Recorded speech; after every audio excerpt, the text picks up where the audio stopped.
말씀은 마태복음 15장 27절에서 28절입니다.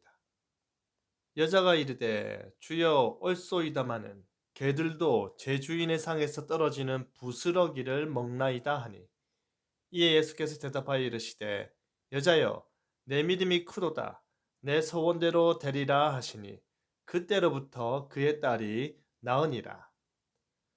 은혜로 사는 자라는 제목으로 말씀이 주는 교훈 함께 나누겠습니다.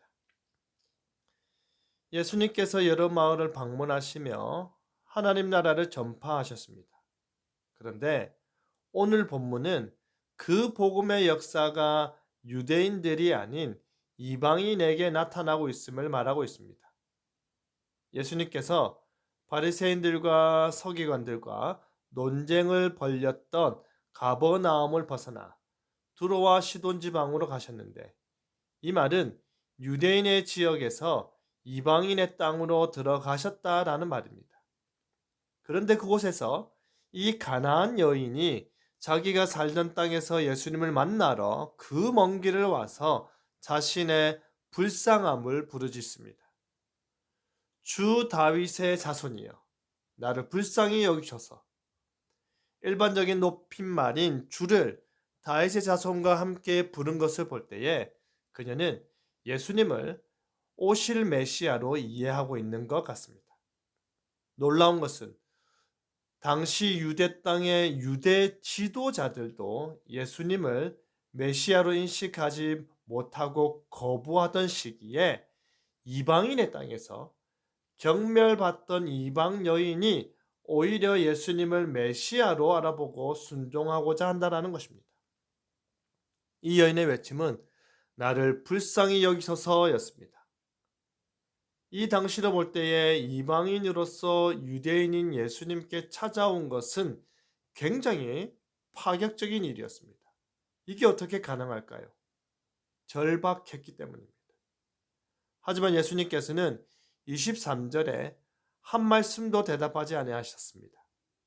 침묵하는 예수님 앞에 마치 제자들은 중재자 마냥 그녀의 청을 들어 보내라고 말하자 예수님의 대답은 무엇이었습니까? 24절에 나는 이스라엘 집에 잃어버린 양 외에는 다른 데로 보내심을 받지 아니하였노라 였습니다. 이 말은 복음이 오직 유대인에게만 국한된 것처럼 말씀하신 것이 아니라 예수님께서는 그들을 끝까지 사랑하셨지만 잃어버린 양인 이스라엘이 그들의 참 목자 되신 예수님을 거부함으로 인해 결국 스스로를 잃어버린 양으로 만든 것입니다. 가나안 여자는 예수님으로부터 무시와 냉대를 받았음에도 불구하고 그녀는 더욱더 가까이 나아가 예수님께 무릎을 꿇었습니다. 간절함 때문입니다. 침묵하시던 예수님으로부터 드디어 대답이 들렸습니다. 너무 충격적입니다. 자녀의 떡을 취하여 개들에게 던짐이 마땅하지 아니하니라.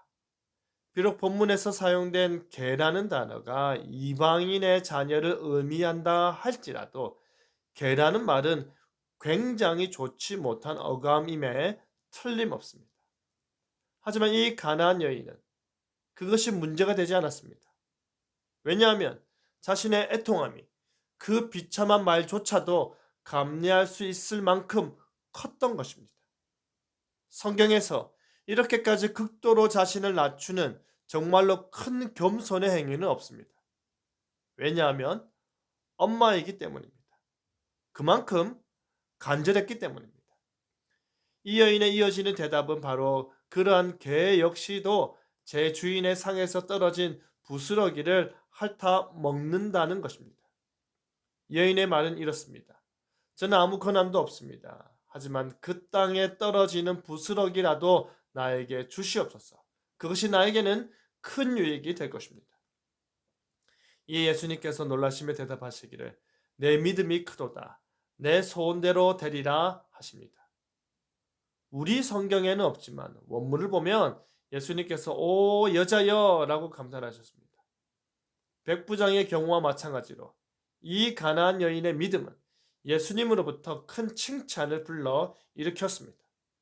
그뿐 아니라 그녀의 딸이 지금 그 자리에 없지만 백부장의 하인처럼 믿음으로 인해 그 즉시 나음을 얻었습니다. 침묵으로 일관하셨던 주님께서, 차가운 말로 무시하셨던 주님께서 이제는 온 마음을 다해 칭찬하고 계시는 것입니다. 우리에겐 저마다 간절한 기도 제목이 있습니다. 하지만 기도를 하고 가슴을 치며 부르짖어도 차가운 침묵만 들릴 때도 있을 것입니다.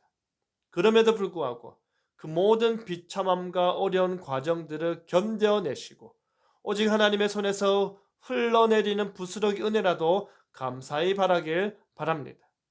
우리가 구하는 것이 크고 온전한 응답이 아닐지라도 하나님의 식탁에서 떨어지는 부스러기 은혜만으로도 우리의 영혼은 다시 살아납니다.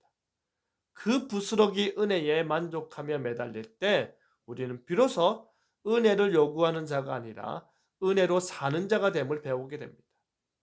부스러기라도 바라는 겸손한 마음으로 주님의 은혜를 사모하는 저와 여러분 되기를 간절히 바랍니다.